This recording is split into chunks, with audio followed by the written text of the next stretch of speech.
She drained our joint account and texted, "I'm leaving you. Good luck surviving." I replied, "You too." She didn't realize the account was set up as a business line of credit, solely in her name. The bank began calling her about the $80,000 debt within the hour. I, 31 male, was with Chloe, 29, for 6 years, married for 3. The text came while I was at my desk job on a Thursday afternoon. "Just emptied our account. I'm leaving you for someone who actually has ambition. Good luck surviving without me. BTW already filed for divorce. Don't try to find me." I stared at my phone, then logged into our banking app. Sure enough, the account we'd been using for household expenses showed the previous balance, $80,000. Here's the thing about that account though. When we first moved in together 4 years ago, Chloe insisted on handling finances. She was working at a bank then, said she knew all the tricks for maximizing interest, getting the best accounts, etc. I was young, in love, and honestly terrible with money stuff, so I agreed. She set up what she called our household account and added me as an authorized user. Said it was better than a regular joint account for tax purposes and credit building. I transferred my portion every month, she handled bills. Worked fine. What I didn't know until much later, and what Chloe apparently still didn't realize, was that she'd actually opened a business line of credit, not a checking account, in her name only. As the sole proprietor of her consulting business that never really took off. I'd figured this out about 8 months ago when I finally started educating myself about finances, ironically, because Chloe kept calling me financially illiterate. Noticed weird terms on a statement, did some Googling, called the bank pretending to be confused about our account type. The rep explained I was just an authorized user on a business credit line, not liable for any debts. Only the account owner, Chloe, was responsible for repayment. I kept my mouth shut, kept transferring my half every month. But I also quietly opened my own personal checking account and started building an emergency fund, just in case. So when I saw that text, after the initial shock, I actually laughed. She'd just stolen $80,000 from herself, from a credit line she'd have to pay back, with interest. I texted back, "You too." Then I waited. Took exactly 73 minutes for my phone to explode. Chloe calling, declined. Unknown number, probably her mom, declined. Chloe calling, declined. Text from Chloe, "What did you do?" Text from Chloe, "The bank says I owe them money." Text from Lee, "This is your debt too." Text from Chloe, "Answer your phone." I screenshot everything, then blocked her number. 20 minutes later, her sister Meredith called. I actually liked Meredith, so I answered. "Theo, what's happening?" Chloe's hysterical. Something about the bank calling about a massive debt. "Meredith, your sister just drained what she thought was our joint account and sent me a text saying she's leaving me." Turns out it wasn't a joint account. It's a business credit line in her name. Long pause. She stole money from a credit line? Technically, she borrowed it from herself, and now she owes the bank $80,000 plus interest. But that was your money too. No, I was just an authorized user. I put money in monthly, which technically counted as payments toward the credit line. But the debt, that's all hers. You knew? Found out 8 months ago. Never thought she'd do something this stupid though. Meredith was quiet for a moment. "Theo, she's with someone else, has been for months. Some crypto guy named Blake she met at a conference. I figured as much. You need to help her with this debt situation." Why would I do that? She just stole what she thought was my money and left me for another man. Because it's the right thing to do. The right thing? Meredith, she literally tried to leave me with nothing. She thought I'd be broke and desperate. The only reason she's in trouble is because she didn't understand her own financial setup. I hung up. Update 1. The entitlement has reached astronomical levels. First, Chloe tried the legal route. Had some bargain basement lawyer send me a letter demanding I pay half the debt as it was marital funds. My lawyer, yes, I'd already retained one, responded with a simple statement. I was an authorized user, not a cosigner. The debt predated our marriage since she opened the account before we wed. Not my problem. Then came the emotional manipulation via her parents. Her dad, Robert, actually showed up at my apartment building. Doorman called up. "There's a Robert here to see you, says it's urgent. Tell him I'm not available." Could hear Robert yelling from the lobby about man-to-man conversations and doing the honorable thing. Security eventually escorted him out. But here's where it gets really interesting. Remember Blake, the crypto guy? Well, Meredith reached out again with some tea. Apparently, Chloe had told Blake she was getting at least $80,000 in the divorce, plus alimony, plus half my 401k. She'd been spinning this tale of being married to a tech executive, I work in IT support, who was loaded but cheap. Blake thought he was getting a sugar mama. When Chloe told him about the debt situation, he bounced, literally ghosted her within 24 hours. She tried to move into the apartment he'd been renting for them. Yeah, she'd already signed a lease with him. But surprise, he'd never actually put her name on it.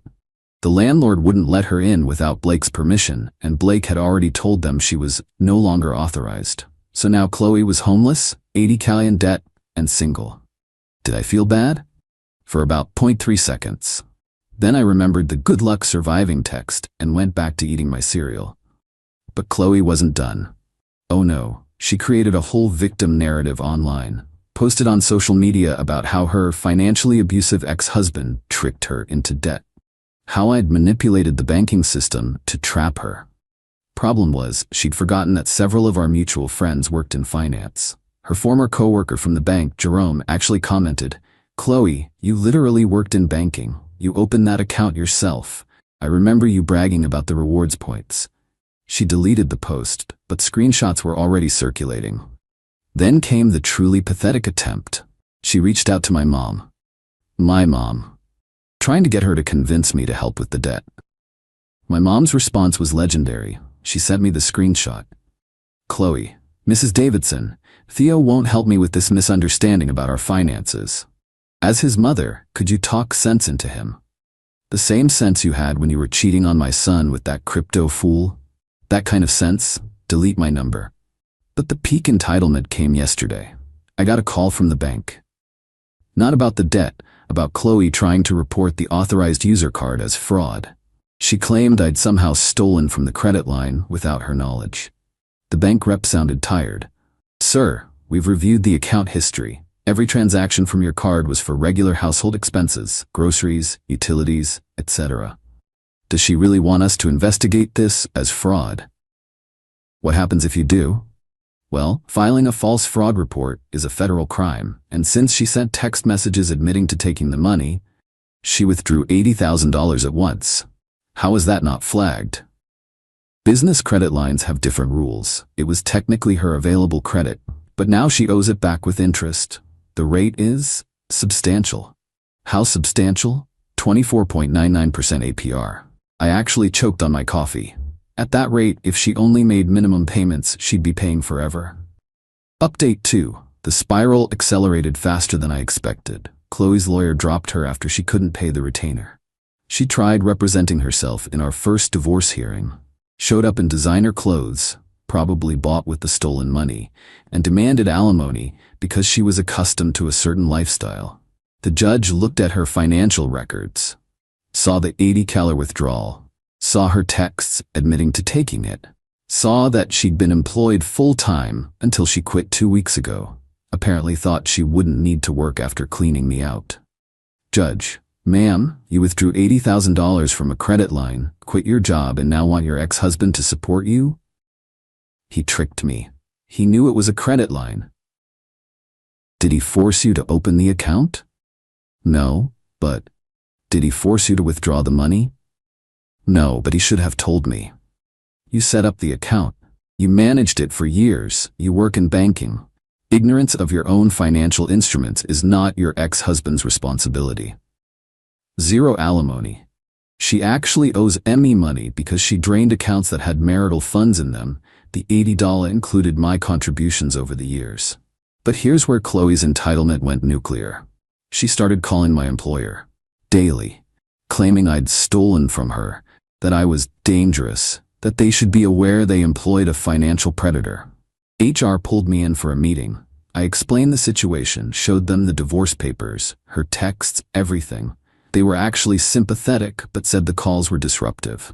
That's when I played my ace. See, I'd been recording everything, legal in my state with one-party consent. including a voicemail where Chloe explicitly said, "I'm going to call your job every day until you pay my debt. I'll make up whatever I need to. They'll fire you eventually." HR's face went pale. Legal got involved. They sent Chloe a cease and desist. She violated it within 48 hours. My company pressed charges for harassment. But wait, there's more. The bank started collection proceedings. Chloe missed her first payment because she'd blown through most of the $80,000 already. How? Well, according to Meredith, who was thoroughly disgusted with her sister at this point, first-class tickets to Costa Rica for her and Blake, $12. Designer shopping spree, $15,000. Deposit on a luxury apartment she couldn't actually afford, $8,000. New car down payment, $10. Couldn't get approved for the loan though. Cosmetic procedures she'd been wanting, $7. The rest went to hotels, restaurants, and investing in Blake's crypto scheme. When the bank started calling about missed payments, she tried to negotiate. Claimed financial hardship. They asked for proof of income. She had none. She'd quit her job, remember? They accelerated the debt. Full $80 plus accumulated interest due immediately. Chloe's solution? She tried to get Robert to co-sign a consolidation loan. He refused. She tried her mom. Also refused. Even Meredith said no. Then she hit absolute rock bottom of shamelessness. She started a crowdfunding campaign. Help a domestic abuse survivor recover from financial exploitation. I kid you not. The campaign included photos of her crying, a completely fabricated story about how I'd manipulated her into debt through complex financial schemes, and a request for $100K to rebuild her life. It raised $37 in 3 days. Someone donated $2 with the comment "lol." Meredith sent me screenshots of Chloe melting down in their family group chat, demanding everyone share the campaign, calling them unsupportive when they refused. Her own aunt responded, "Chloe, everyone knows what you did. Stop embarrassing yourself." Update 3. The legal consequences started hitting. Remember the harassment charges? Chloe got arrested at her parents' house. Robert had to bail her out. The conditions included no contact with me or my employer. She violated those conditions within a week by creating fake email accounts to send anonymous tips to my company about my criminal behavior. IT traced them back to her IP address. Back to jail. This time, Robert didn't bail her out immediately. Let her sit for 48 hours to think about her choices. Meanwhile, the divorce was finalized. She got her personal belongings, her car, that she was making payments on. 40% of the marital assets would have been 50%, but the judge factored in the $80 she took. I kept. The apartment was mine before marriage. My 401k, protected since she withdrew the $80K. My sanity. She had to pay. The $80K credit line debt. My legal fees. Judge ruled her behavior was malicious. Court costs. The total she owed between the bank and legal fees? About $95. Her solution was spectacular in its stupidity. She tried to declare bankruptcy. Except, she'd transferred some assets to her parents to hide them before filing. The bankruptcy trustee found out, of course they did. It's their job. That's bankruptcy fraud. A federal crime. She panicked and withdrew the bankruptcy petition, but now she was under investigation. During all this, she was still living with Robert and her mom. From what Meredith told me, it was rough. Chloe expected to be treated like a victim. Instead, her parents made her get a job. She's now working retail, pay rent, do chores, attend financial literacy classes. The irony. She lasted 2 weeks before having a meltdown about how everyone was punishing her for falling in love with Blake, who hadn't contacted her since disappearing. Then came the last desperate play. She reached out to my ex-girlfriend from college, Amber, on social media, tried to convince her that I was some kind of financial mastermind who'd conned them both, wanted to team up to expose me. Amber's response was perfect. She sent me the screenshots. "Chloe, I dated Theo for 2 years. He's literally the most straightforward person I know. We broke up because we wanted different things, not because he's some evil genius. Also, girl, you stole $80K and got caught. Take the L and move on." But my absolute favorite part? Last week, I ran into Blake at a coffee shop. He tried to avoid me, but we ended up in line together. So I said, "How's the crypto going?" He looked embarrassed. "Look, man, I didn't know she was married at first. Don't care, but I am curious. Did she ever invest in your scheme?" "Yeah, about $15K. How'd that work out? The coin crashed. It's worth maybe $300 now. I actually laughed out loud in the coffee shop. Final update. The conclusion is both pathetic and predictable. Chloe's debt to the bank went to collections. Her credit score is destroyed. She'll be dealing with this for the next decade minimum. The harassment charges resulted in 18 months probation and mandatory anger management classes. She has a criminal record now. Her job at the retail store lasted 6 weeks. She got fired for berating a customer who she claimed looked at her judgmentally. Now she's working at a call center, ironically doing collections. She tried one more Hail Mary, reached out to me through a mutual friend asking if we could start over, said she'd learned her lesson, and Blake meant nothing. My response through the friend, tell her I said good luck surviving. The mutual friend later told me Chloe went ballistic, screaming about how I'd ruined her life and set her up. Robert finally kicked her out after she tried to steal checks from his checkbook. She's now living with a cousin who charges her market rate rent and requires first and last month up front. Meredith and I actually still talk occasionally. She told me Chloe recently said at a family dinner that she was the victim of a sophisticated financial conspiracy and that I'd probably been planning this for years. Her uncle, who's an accountant, responded, "Chloe, you opened a credit line, forgot it was a credit line, stole from it, and got caught. The only conspiracy here is how you graduated from college." As for me, I'm doing fine. Kept my job, my apartment, my retirement savings. Started dating Jade, a woman from my rock climbing gym who actually understands how bank accounts work. The 80 teller Chloe stole? Well, technically she stole it from herself, and I'd only contributed about $20 of that over the years in monthly payments. The bank considered those legitimate payments toward the credit line. So really, she played herself. Last I heard through the grapevine, she's in debt for the next 15 plus years. Living paycheck to paycheck, Blake is being investigated by the SEC for his crypto scheme. Her parents barely speak to her. She's banned from 3 local banks for aggressive behavior. Still posts vague quotes about surviving betrayal on social media.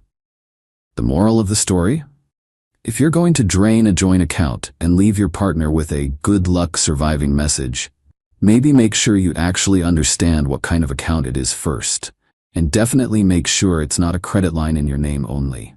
Because turns out, karma doesn't need my help.